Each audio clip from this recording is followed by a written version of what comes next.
बिल्लज़ी अल्लमल इंसान मा लम यअलम वस्सलातु वस्सलामु अला क़ासिमिल उलूम वल हिकम व अला आलिहि व सहबिहि सादातिल उरुब वल अजम। अम्मा बाद फ़अऊज़ु बिल्लाहि मिनश शैतानिर रजीम। बिस्मिल्लाहिर रहमानिर रहीम। क़ाल अल्लाहु तबारक व तआला फ़ी कलामिल मजीद व फ़ुरक़ानिहिल हमीद। फ़ला व रब्बिका ला युमिनूना हत्ता युहक्किमूका फ़ीमा शजर बैनहुम सुम्मा ला यजिदू फ़ी अनफुसिहिम हरजन मिम्मा क़ज़ैत व युसल्लिमू तस्लीमा। सदक़ल्लाहु मौलानल अज़ीम व सदक़ रसूलुहुन नबियुल करीमुल अमीन।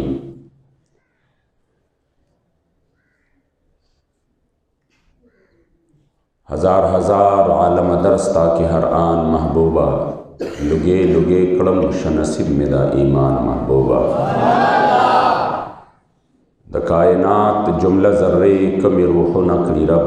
पहर नफस कसम पर रब ताना कुर्बान महबूबा। अज़न नतर अबद हरदम द रब द इलम पशमार विद तकरार पडेर ताज़ीम द हक बयान महबूबा।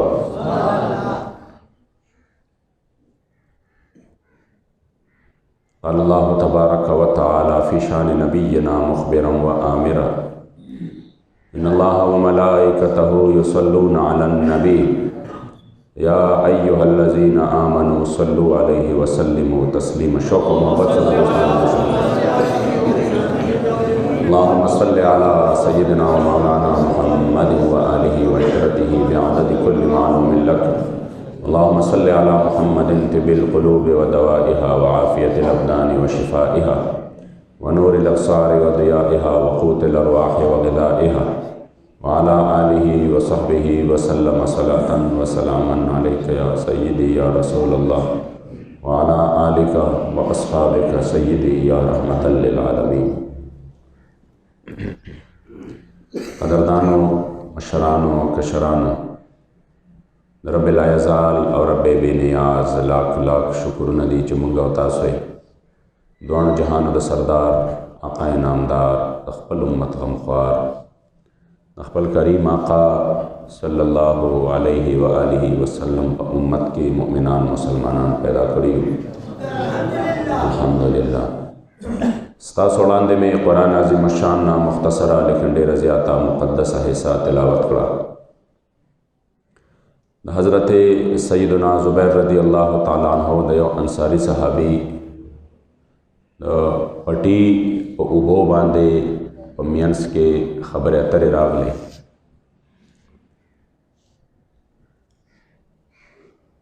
हज़रत ज़ुबैर रदी अल्लाह ताला अन्हु पटे छे वो दा बरो और दा अंसारी छे वो अलान दे फैसला रागला दोनों जहान सरदार आक़ाए नामदार मुहम्मदुर रसूलुल्लाह सल्लल्लाहु अलैहि वसल्लम मुबारक ला आगे मुबारक हज़रत ज़ुबैर तो फरमाया चिस्ता पटे चुन के अवल नंबर दे बर राजी तखपल पटे उबके बैद आगे नपस दलो बवर का पदे बंद अंसारी खफश हो अवगवे चेरा दस यो खबर ओकड़ा अवग दावा चिदा चुन के द फैसले रियायत द खबर से कौशो चिदा स्तासु तरोज़वेरे आगे पवजा बांधे अल्लाह करीम जल्ल जलालुहु आयत करीमा नाज़िल कवे फरमाइल फ़ला व रब्बिका ला युमिनून हत्ता युहक्किमूका फ़ीमा शजर बैनहुम। मदीने मुनव्वरे करीम आक़ा ज़मा दस्ता पर रब बांधे कसम हुई लदे आयत करीमा प अवल के च अल्लाह पकम अंदाज बांधे कसम ख़ोड़ ले दे वल्लानो द हुज़ूर अलैहिस्सलाम मुबारक आशकान व ग़ुलामान पदे जा के पागी बांधे वाजिबा कैफियत और हालत राशि शागलोए ज़ात दे पखपल ज़ान बांधे कसम खुरी नदाख़ो मुकुरान के ज़ै ज़ै बांधे कतली चिकल अल्लाह जल्ल जलालुहु द मदीने मुनव्वरे द जानान प वतन और पखार बांधे कसम खुरी कले प वद्दुहा रुख़सार बांधे कसम खुरी कले प वल्लैल ज़ुल्फ़ बांधे कसम खुरी कल ददी मुबारक प उमर मुबारक बांधे कसम खुरी کله د دې مبارکو د غلامانو د صحابه او د اسونو چې کوم رفتار دی او د هغې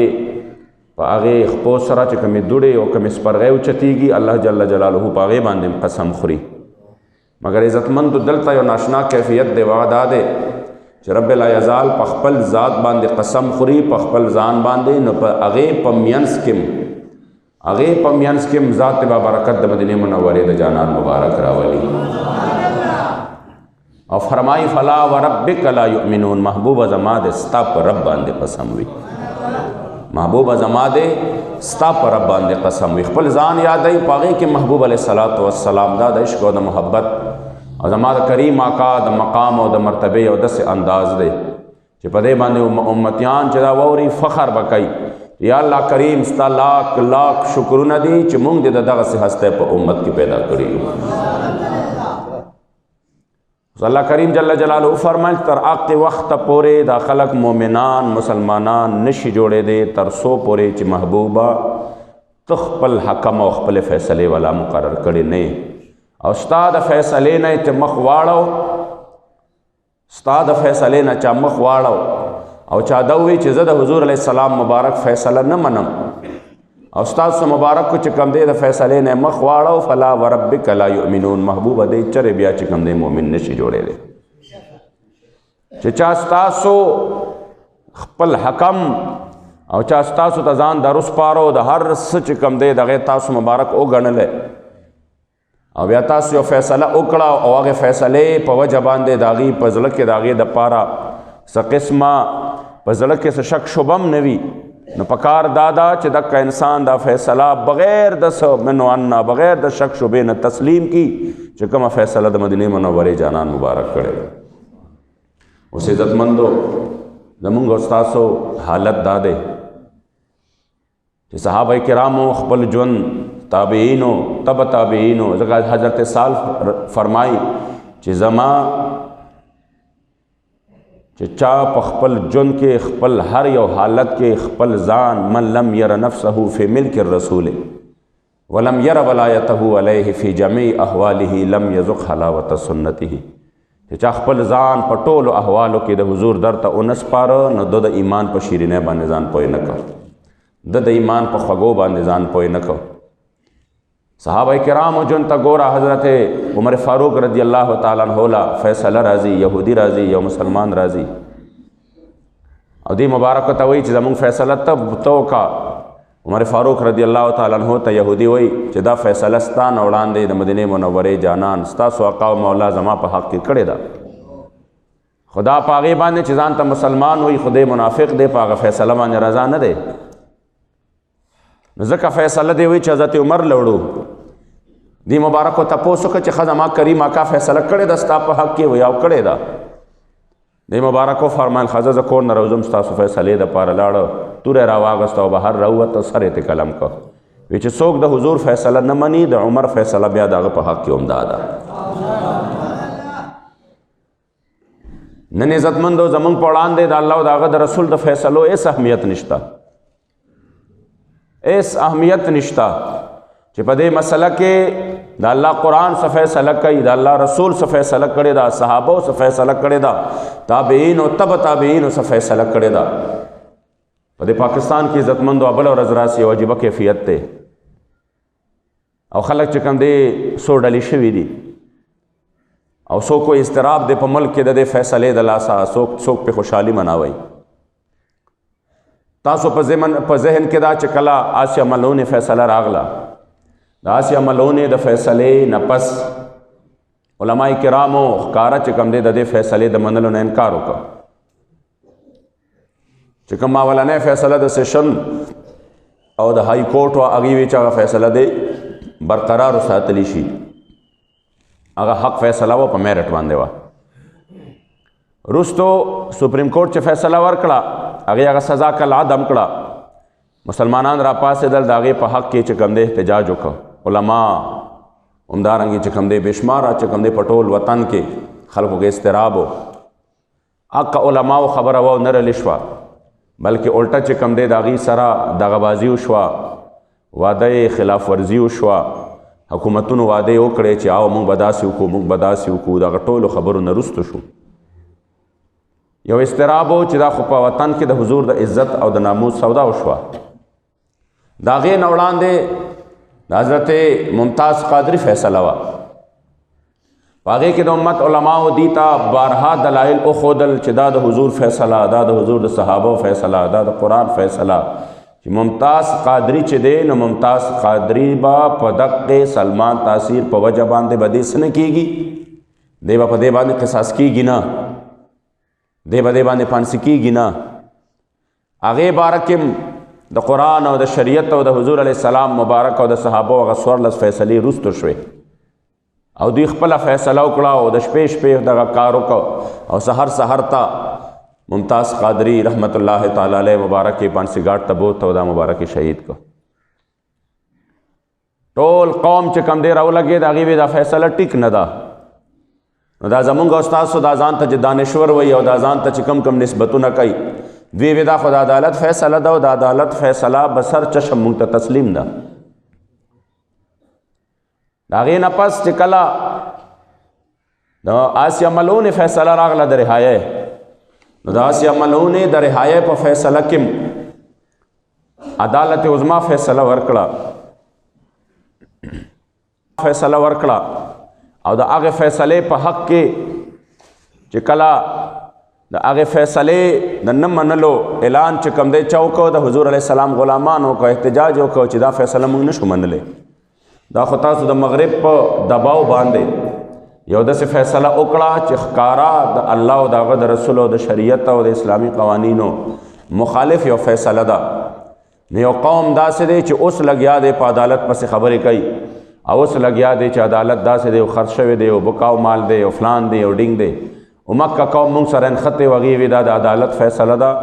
او د عدالت چې څه فیصله یي بس مکه وي، په دې کې د څه خبرو کولو ضرورت نشته. حتی د ملک اعلی ادارې چې دي د هغې سره د دې قوم ډېره مینه ده، ډېر محبت ور سره کوي چې دا زموږ محافظین دي او دا د دې قوم چې کوم دی څه د حفاظت کوونکي دي، د دې ملک حفاظت کوونکي دي. هغې ته هم پته وه چې د کروڑونو خلکو دلزاري وشوه، د حضور د عزت او د ناموس سودا وشوه، دا نه چې پته ورته نه وه بلکې شریک جرم په دې کې. د هغې باوجود د مسلمانانو په حق زخمونو باندې نور هم مالګه مرچکۍ دوړو او بیا چې کوم دی څه چل وکړو، بیا هغې ښکاره پریس کانفرنس وکړو، بیانونه یې ورکړه چې دا فیصله چې دا د عدالت فیصله ده او دا قانوني معامله ده. د الفاظو فیصله د عدالت فیصله ده او معامله قانوني ده، په دې کې مونږ څه کار نشو لرلی، نه پکې مونږ خبرې کولی شو. لہذا چې څوک د دې خلاف خبره کوي نو هغه لګیا دی د قانون خلاف خبره کوي، د آئین خلاف خبره کوي، گویا کہ هغه بغاوت کوي، هغه دهشتګردي کوي. ځکه دهشتګردي او بغاوت کوي چې هغه د پاکستان د قانون فیصلې نه مني، هغه د عدالت فیصلې نه مني چې سپریم کورټ ووې او اخیری چې کوم زمونږه په پاکستان کې کوم کورټ دی هغه ووې چې او دا د رهاشي نه هغې بل چاته د سره ضرورت نشته چې هغې اوس په دې فیصله کې خبرې وکړي. نو چې دا څوک د دې فیصلې خلاف روزي او څوک د دې فیصلې خلاف کار کوي نو دا ښکاره طور باندې دهشتګرد دي او دا د پاکستان د آئین نه مخالف دي او دا جاهلان دي، دوی د پاکستان هم نه مني او د پاکستان آئین هم نه مني. لہذا د دې خلاف چې کوم دی پرچې وکړئ. نو تاسو ته پته ده د تحریک لبیک یا رسول الله خلاف د 780 پرچې وشوې، د غدارۍ پرچې وشوې، د دهشتګردۍ پرچې وشوې. سوچ خبره دا ده مونږ په هغه ورځ باندې تاسو ته به یاد وي د دې ځای نه صرف مرزو بازار پورې لاړو، بیا هملته هم گرفتاري ورکړه. اکا مرزو بازار کې 15 منټه 10 منټه وتل چې و زمونږه دا دهشتګردي وه، په هغې باندې باقاعده د 780 پرچه شوه په ما باندې، وایي دا دهشتګردي ده او دا چې کوم دی آئین او پاکستان سره بغاوت دی. مونږ چونکې خبره د مدینې منورې د جانان وه، مونږ نه نواز شریف له راوتي وو، نه مونږ زرداري له راوتي وو، نه مونږ د بل چا مفاداتو نه دا و چې مونږ سره مخکې کرسۍ وې اوس کرسۍ نه وې، بلکې مونږ سره چې داندلي وشوه د هغې داندلۍ خلاف مونږ دغه سره نه وتو چې څنګه دا اوس راوتي وو. ولې مونږ وې زه بیا هم دا جرم قابل قبول دی، ټیک ده جرم مو وکړه ظلم مو وکړه الله به بدلې واخلي، خو چې دا کم جرم دلته تاسو کوئ نو په دې خو ټول قوم تباه کېږي، په دې باندې خو تاسو د الله عذاب له څه ورکوئ د الله جل جلاله عذاب له دعوت ورکوئ. زما رب فرمایي قل ان کان آباؤکم وابناؤکم واخوانکم وازواجکم وعشیرتکم واموال اقترفتموها وتجارة تخشون کسادها ومساکن ترضونها احب الیکم من الله ورسوله وجهاد فی سبیله فتربصوا حتى یأتی الله بامره والله لا یهدی القوم الفاسقین. که چېرې ستاسو پلاران، ستاسو بیبیانې، ستاسو بچي او ستاسو خپلوان، ستاسو ماماګان، رشتہ دار رونه چې څومره رشتہ دار دي، دا هر څه تاسو ته ستاسو مالونه، ستاسو تجارتونه، ستاسو کورونه، ستاسو دغه زندگی د الله او د هغه د رسول نه او د جهاد فی سبیل الله نه تاسو ته زیات محبوب شو، نو فتربصوا بیا انتظار کوئ حتی یأتی الله بامره، حتی چې الله جل جلاله په تاسو باندې خپل عذاب مسلط کړي. چې عذاب مسلط کی بیا څوک داسې دي چې د الله جل جلاله د عذاب نه به موته بچ کی، بیا څوک داسې دي چې د الله عذاب بچ کم دی هغه زمونږ او تاسو نه به منع کی، څوک داسې نشته. بیا څوک داسې دي هیڅوک نشته. مونږ وې د الله عذاب را روان دی، د دې قوم د دې ټول امت د دې قرض چکاول پکار دي. نو څه چلو شو د هغې فیصلې خلاف میدان ته راووتو. زمونږ علماو باندې چې کوم دی کرک ډاون شو، څلوېښت زره علما صلحا زمونږ د تحریک لبیک گیر شو، په خپله باندې مونږ جیل ته لاړو. هر څه مو ښه په خوشحالۍ برداشت کولې. مونږ ته پته وه چې دا مونږه چې کوم جرم دی دا جرم نه دی، بلکې مونږ ملک نه دی لوټ کړی، مونږ دهشتګردي نه ده کړې، مونږ غداري نه ده کړې، مونږ آیین نه دی مات کړی. مونږ چې کوم دی زرګونو مسلمانانو قاتلان نه یو، مونږ عافیه صدیق امریکې ته نه ده حواله کړی. مونږ چې کوم دی د افغانستان د ټوکړې ټوکړې کېدو کې زمونږ کردار نشته. زرګونو مسلمانانو شهداو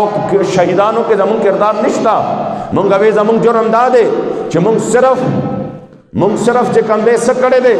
مونږ د حضور د عزت او د ناموس لپاره آواز پورته کړی دی. نو دا که جرمي، دا جرم خو به مونږ کوو او د جرم په هر سال کې به کوو. دا جرم خو به مونږ کوو او بار بار به کوو. دا جرم خو ماته د خپل نیکه عاشق صادق حاجی محمد امین رحمت الله تعالی علیه نه په میراث کې پاتې شوی دی. که هغه میدان د 1953 دی، که میدان د 1930 دی، که هر یو میدان دی، خدا عاشق د ټولو ناول میدان کې ولاړ دی. که هتکړۍ ورته لګېدلي دي، بیړۍ ورته لګېدلي دي. 60 سیره غنم یې د ورځې 3 کاله 60 سیره غنم چې کوم دی میچنو باندې اوړه کړي دي. هتکړۍ د لاسونه نه دي وښکلې، بیړۍ چې کوم دی د خپو نه نه دي وښکلې، بلکې چې د اتوار په ورځ باندې به جیلر راته او قیدیانو ته به وي هتکړۍ بیړۍ به درنه لرې شي، خو صرف سلوټ به کوئ. نو د اتوار په ورځ باندې ټول قیدیان به کلو ګرځېدل تر ماښامه پورې. خو دغه نر نیکه زما مبارک، نر نیکه زما عاشق صادق حاجی محمد امین رحمت الله تعالی علیه به په اکه ورځ باندې هم د اتوار په ورځ په دغه چکۍ کې په زنځیرونو کې بند پروتو. دوستانو به ورته وی ملګرو قیدیانو حاجي صاحب دا زیاتې کې د ځان سره داسې مه کوه، یوه ورځ درته میلو شي خپې ازاده وه، څه چلو شو صرف یو سلوټ دی وکړه ورته خبره به ختمه شي. عاشق صادق ورته وی 3 کاله خو څه کوې چې دا ټول عمر مې په دې جیل کې تیر شي، دا به تیر شي، خو د حضور د دین دشمن او دغه پیرنګي انګریز ته به زما لاس چرې په ټول ژوند کې اوچت نه شي.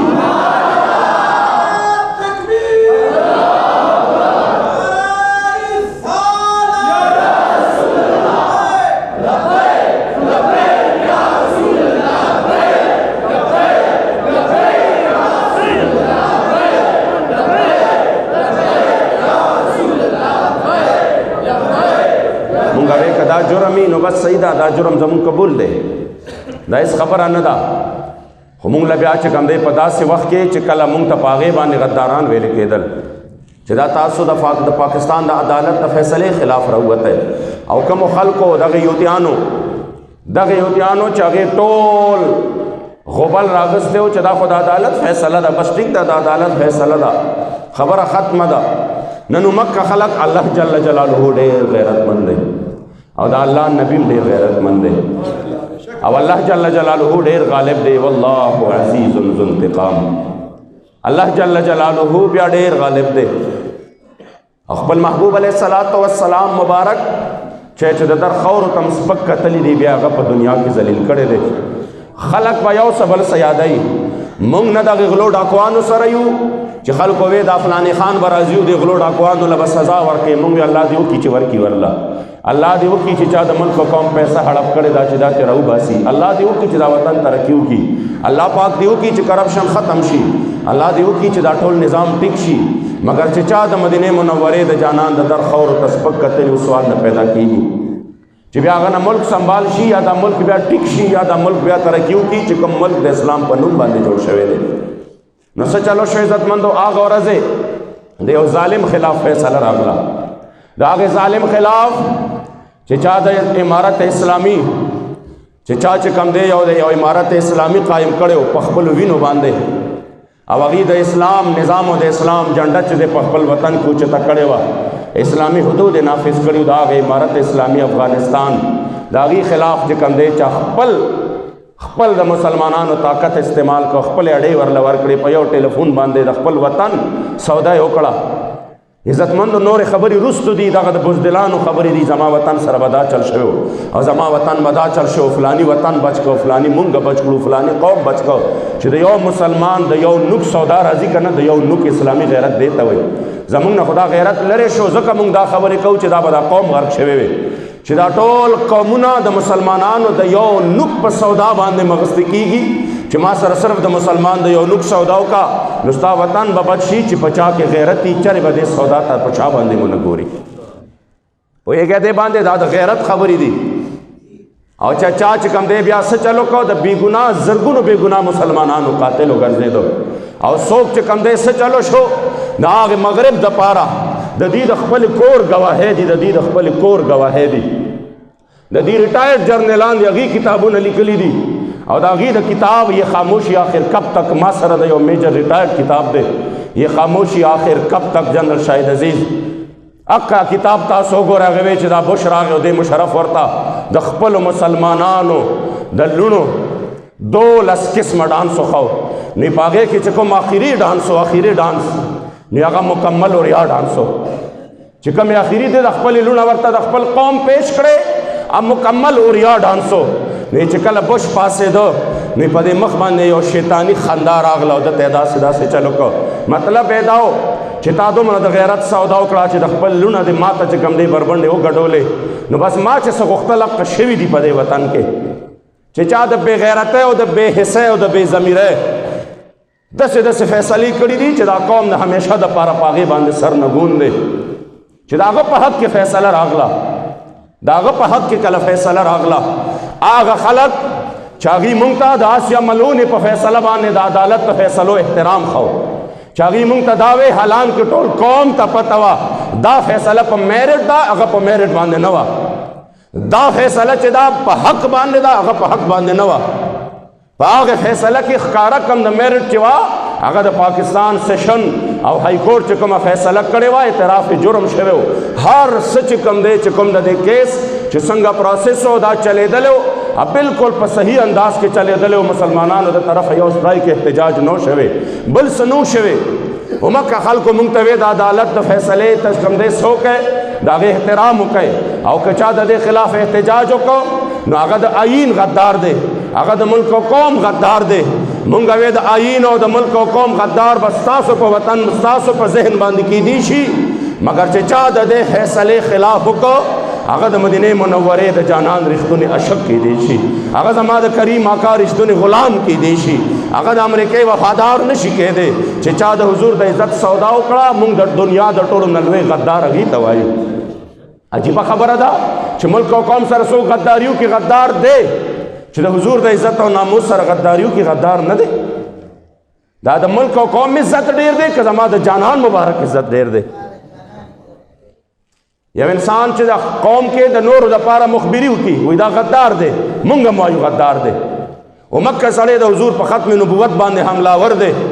د حضور د ختم نبوت باندې چې چا حمله وکړه هغه غدار نه دی په دې وجه باندې عزتمندو څه چلو شو الله پاک ډېر لوی ذات دی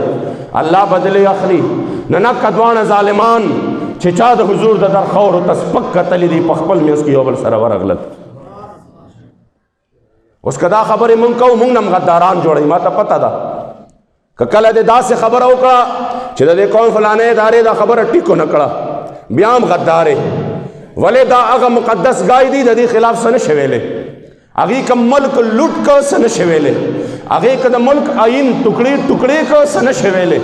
هغې که چې کوم دی د مسلمانانو وینه د اغیارو دپاره په زرګونو توی کړه څه نشي ویلی هغې که چې کوم دی څه چلو که خپل قوم کې تا نه چې کوم دی بنګال جدا که څه نشي ویلی که د کشمیر سودا یې وکړه څه نشي ویلی که تاسو ته یاد ما درته په اوله ورځ باندې ویلي وو چې د دې کشمیر نه لاس ووینځئ خبره ختمه ده سودا شوې ده نن ورشه د آزاد کشمیر نه نوم د آزاد کشمیر باقاعده نوټیفیکیشن جاری شو نوټیفیکیشن جاری شوی د آزاد کشمیر نه آزاد لرې شو د دې باره کې به فیصله وشي یا به د دغه ګجرات سره په ډویژنو کې تقسیم کی یا به بیا له صوبه شي او مقبوضه کشمیر د لاړ او 15 لکه مسلمانان د کفارو غېږې ته ور واچولی شو نن چې کوم دی 66 ورځې او شپې 67 مکمل طور باندې هغوی په کرفیو کې بند پراته دي خوراک نشته دوایانې نشته ډاکټران نشته اسپتالونه نشته او بیا په دې حالت کې مولا هغوی کورونه الوځئ خو که خبره دې وکړه نو خبره کې بیا غدار مې بیا دهشتګرد مې بیا د بارې مقدمین کیږي ولې ته بیا د ملک خلاف تر قوم خلاف حالانکه د پاکستان تاریخ په دې باندې گواه دی چې زمونږ مشرانو په دې قوم کې زمونږ مشرانو د دې وطن د ازادۍ دپاره خپلې وینې قربان کړي دي درې کاله قید با مشقت یې تیرې کړي دي 11 کاله جلاوطني کړې ده او دا به فرمایل رب د خالق له غدار مکار ظالم دشمنا وطن خوږ وطن ستا خور خص ماته خوشبوئی دی له خوشبوئی سمنا وطن خوږ وطن او آبادوم به په هر تدبیر چې کیږي زما زړګې خوږیږي زما ستا آبادول په ما فرض شوي دي له خپل سختنه وطن خوږ وطن او هېرېږې مې نه په وړو سترګو مې یې لیدلې وطن ډېرې ښکلې قدم نجس د غماز لرې کړه رب ستا له تنه وطن خوږ وطن کمې فرشونه سل تر اړخه د کم خواب خواره شي په صد اداب خواره شي مال آرام کله راځي بې لتا جانو تنه وطن خوږ وطن او خواږه یاران که د وطن ګیلې د ناز کوینه له محمد امینا د معذوره عذر یې پیش کړو د شیرین دهنا وطن خوږ وطن دا درد انسان وګوري چې د افغانستان کله دا عاشق جلا وطن شو او دا دردېدلې چغې هلته نه په خپل وطن پسې والي دي موت آبس یو مونږ خو وطن په پلیټ کې ولیدو مونږ خو چې سترګې کلاو کړې وطن موجودو دا د دې عاشقانو نه تپوس وکړه چې چا 11 کاله د دې وطن آب و هوا پسې جړلي دي چې چا 11 کاله د دې په دغې خاورو پسې جړلي دي او چا فرمایلی دي چې دلته کې مالا دلته ما تک چې کوم دی سل فرشونه د کم خواب خواره شي ماله به آرام کلم را نشي چې ما ته ځمکه د خپل وطن نه وي ته نن رالی د خپل وطن محب وطني مونږ ته خیر دې وطن سره زمونږ زړه څه قدر دیږي چې د دې وطن بنیاد د لا اله الا الله محمد رسول الله د دې وطن سره زمونږ مینه څه ده چې دا وطن په دو قومي نظریه باندې جوړ شوی دی دا د پلونو اسپتالونو د روټۍ کپړې او مکان دپاره نه دی جوړ شوی دا خو د یو سازش تحت موږ په روټۍ او کپړو مکان پسې ولېږلو تاسو څه وایي هندوستان کې اسپتالونه نه هندوستان کې چې کوم دی روډونه او ریلوې نه وه او په هندوستان کې چې کوم دی دا بنیادي سهولتونه نه دا هر څه موجود خو چې 100 لکو مسلمانانو خپل وجودونه ټوکړې ټوکړې کول 80,000 میندو خپل عزتونه تار تار کول او همدارنګې چې کوم دی 2 کروڑو مسلمانانو خپل کورونه پرېښودل د هغې وجه دا وه چې د هغې مقصد ده چې موږ له یو داسې وطن پکار دی چې په هغې کې به نظام د مدینې منورې د جانان مبارک نن چې موږ تا ته د هغې فیصلې باره کې وایو موږ دهشتګرد شو او بیا چې کوم دی زما رب ډېر لوی دی بیا چې مکه فیصله عدالت کوي خو چې ستا په ادارې باندې حرف راځي ستا په یو ظالم باندې د هغې حرف راځي چې دا خو زمونږ چې کوم دی سابقه صدر پاتې شوی دی دا خو زمونږ سابقه چیف آف آرمی سٹاف پاتې شوی دی دا خو زمونږ فلانې پاتې شوی دی دا خو زمونږ فلانې پاتې شوی دی دا خو دومره جنګونه چې کوم دی کړي دي ولې په دې کې عزت راځي د په عزت باندې حرف د چا راځي ستا د ادارې راځي نو نن چې کوم دی څه دی په دې فیصله باندې قوم کې اضطراب دی په دې فیصله باندې قوم چې کوم دی خفه دی په دې فیصله باندې قوم کې او په فوج کې او په اداره کې ډېر لوی چې کوم دی اضطراب دی ما اضطراب به په تاسو کې وي چې څوک د حضور غلامان دي په هغې کې اضطراب نشته په هغې کې د خوشحالۍ لهر دی تا نه هیر شو چې هغه د مسلمانانو بې ګناه میندو خویندو وینې د چا چې کوم دی د وجودونو ټوکړې په دیوالونو باندې ځوړندې وې څومره جرم و د هغې جرم یې څومره و دا راته ووایه دومره غټ جرم یې و د کمو خویندو چې د هغې چې کوم دی تا پکې دننه په هغې وړو وړو کمرو کې د هغې ته مارټرې دې پکې ورغورځولې او بمونه او دمکې دې پکې وکړې او د هغې زمونږ د هغې خویندو ویښته چې دی دا په دیوالونو کې په چتونو کې ځوړندو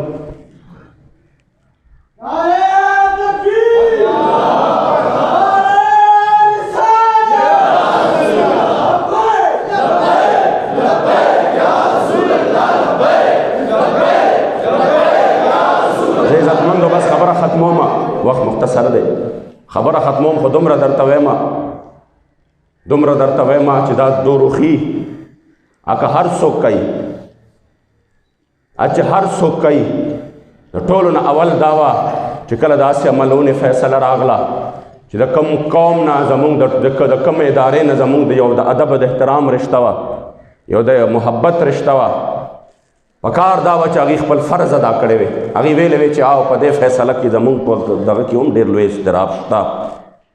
مونږ ته قسم په خدای زما د 7 فیصله چې کېده ما ته ججانو ویلي دي وی چې یاره آو په دې فیصله کې مونږ تاسو سره چې دا کومه دپاره تاسو راوتې وی دا حقیقت دی چې دا دهشتګردي نه ده په دې فیصله کې مونږ تاسو سره یو ما ته ججانو ویلي دي باوجود د هغې چې دې ته هم پته وه چې دا سودا وشوه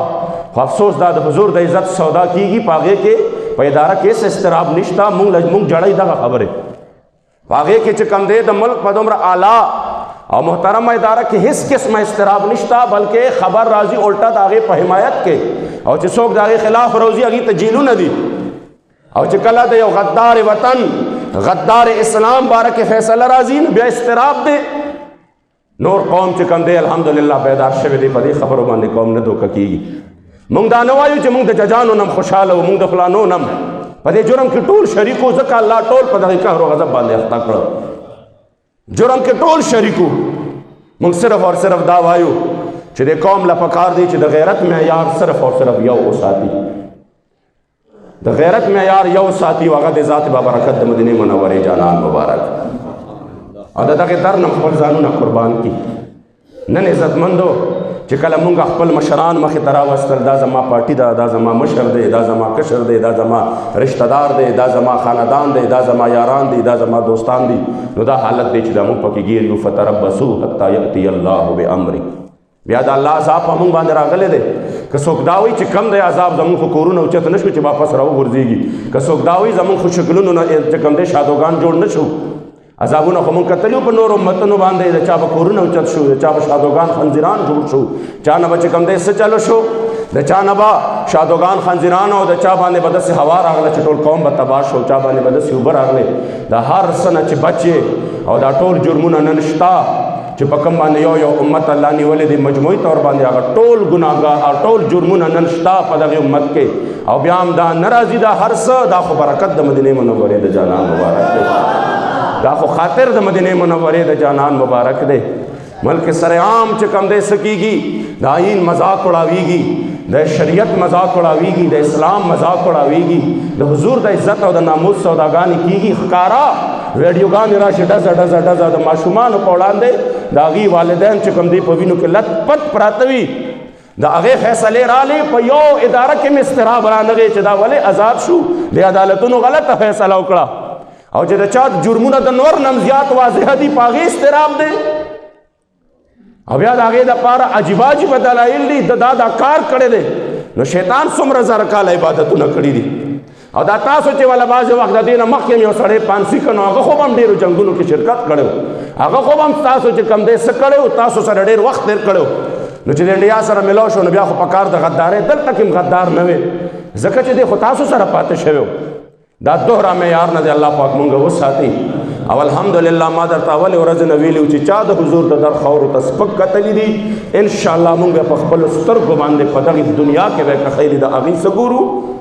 د هغې انجام به انشاءالله مونږ په خپلو سترګو باندې ګورو او د نن نه 2 کاله مخکې یو نیم کال مخکې چې امیر المجاهدین علامه حافظ خادم حسین رضوي کوم دعای جلال کړی وه ما ته یو لفظ اوس هم یاد دی یقینو کې هغه یو لفظ د هغې دعای جلال زه په خپلو سترګو باندې وینم هغه ګناهګار کېدل جدا خبره ده غدار کېدل جدا خبره ده د حضور داسې مونږ ټول ګناهګار یو خو د حضور د در سره چې چا غداري کړې ده او چا د مغرب دپاره د حضور د عزت سودا کړې ده د هغې خو آخرت هسې هم ذلیل او خوار دی دنیا به هم ذلیل او خوار وینئ څوک چې ستا د در په خاورو سرفراز شي د هغه نه بختور به پیدا نه شي او څوک چې ستا د در د خاورو نه بیزار شي د هغه نه در په در به پیدا نه شي او 100,000 عالم نور ممکن دی ولې ستا غوندې بهتر به پیدا نه شي. بس الله کریم جل جلاله دې زمونږ او ستاسو ذهنونه د خپل جانان مبارک د دین طرف ته په حقیقت کې او په صحیح معنو کې راواړی. انشاءالله بیا به الله پاکستان نن ترقي ورکړي، تر قیامته به په مخ د ځمکه باندې انشاءالله دا چمکاویږي. خو د دې ناشکري که مونږ وکړه نو چې دا کوم عذابونه راغلي دي ورځ په ورځ باندې به د دې نه بدتر وي. الله کریم دې مونږ دغه نه